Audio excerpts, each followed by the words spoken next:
The perfect candidate for manipulation. Yes, I had an abusive marriage, and I tried to fix it by staying and sorting things out, like any good wife from my era. The strange thing about this, long after I had left my husband, I realized that I had married my mother rather than my father, as most girls tended to do apparently. Why?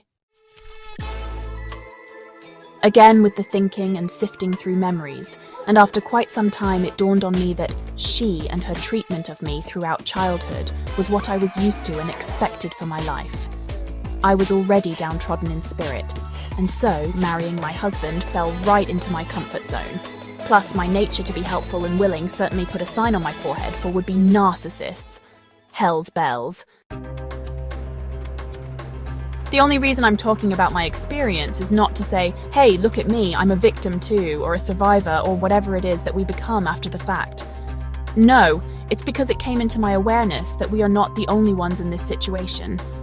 Most of the world's population is in the throes of their torture right now, whereas you and I have come through our fire and made it out the other end, and this gives us an advantage of sorts. How can we possibly have an advantage, you say? Broken and twisted inside and possibly outside as we are.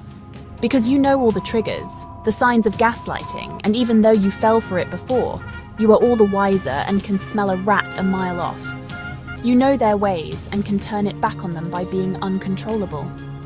If you only stop, look, and listen, you can see the signs of narcissism all around.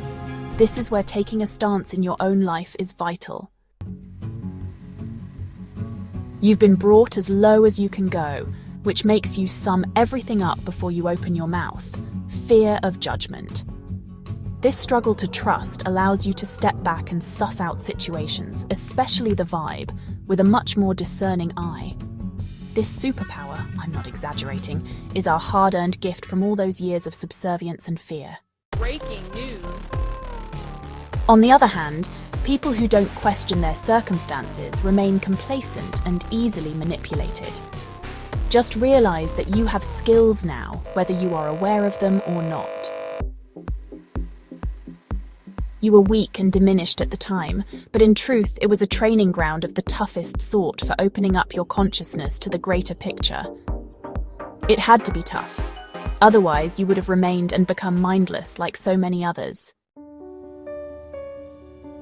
Would you believe me if I said that only by going through what you did could you become the leader you can be today? Believe me, it's true. And that's where I'll leave you for now. Stay tuned for story 2 coming soon.